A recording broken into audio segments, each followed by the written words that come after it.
तर रत्नागिरी सिंधुदुर्ग लोकसभा मतदारसंघामध्ये कसं वातावरण आहे, काय सांगाल? रत्नागिरी सिंधुदुर्ग मतदारसंघामध्ये मी परवा देखील फॉर्म भरताना सांगितलं की 400 जागा ज्या नरेंद्र मोदी साहेबांना पंतप्रधान करण्यासाठी दिल्लीमध्ये असतील, त्याच्यामध्ये नारायणराव राणे असतील आणि फार मोठ्या मताधिक्यानं असतील. तर विनोद पाटील आणि तुमची या ठिकाणी भेट झालेली पाहायला मिळते. तुमची काय चर्चा झाली? आणि काल रात्री उशिरा विनोद पाटील आणि माझी भेट झाली, माझी त्यांच्याबरोबर चर्चा झाली. आज मुख्यमंत्री महोदय देखील कदाचित त्यांची भेट घेण्याची शक्यता आहे. सकारात्मक चर्चा झालेली आहे, जी अपेक्षित आहे ती चर्चा झालेली आहे. आणि विनोद पाटील हे काय आजचेच माझे मित्र नाहीत. मी ज्यावेळी राजकारणाला सुरुवात केली त्यावेळी ते माझ्यासोबत काम करायचे. त्यावेळी मित्रत्वाच्या भावनेनं देखील काही गोष्टी चर्चेमध्ये आलेल्या आहेत. त्याचा आउटपुट नक्की या 2 दिवसामध्ये आम्हाला मिळेल. सर, प्रत्यक्ष प्रचाराला सुरुवात आपण कधी करणार आहे? प्रचाराला सुरुवात झालेली आहे. विभागनिहाय, वॉर्डनिहाय शिवसेना भाजपचे कार्यकर्ते एकत्र काम करतायत, अतिशय एकदिलानं काम करतायत. मी देखील 26 तारखेपासून या प्रचारामध्ये पुढचे काही दिवस सहभागी होणार आहे.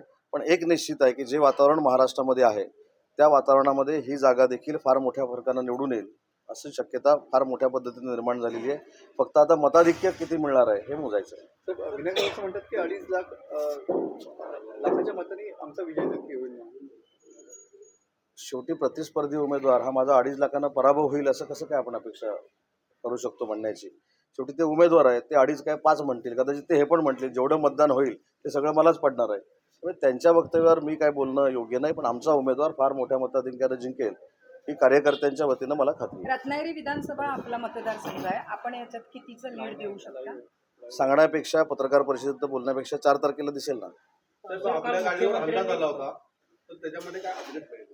नाही, हल्ला झाला, असे हल्ले आता भरपूर व्हायला लागलेले आहेत. मी त्याला काही भीक घालत नाही. पोलीस यंत्रणेकडे तक्रार दाखल झालेली आहे, पोलीस त्याच्यावर कारवाई करतील. मुख्यमंत्री म्हणाले होते की मला आणि फडणवीसांना अटक करण्याचं षडयंत्र होतं, की संजय राऊत असं म्हणाले की फोन टॅपिंग प्रकरणामध्ये कदाचित फडणवीसांना अटक होऊ शकते. या भीतीनं त्यांनी शिंदेना फोडलं आणि त्यामुळेच हे सरकार बनलं.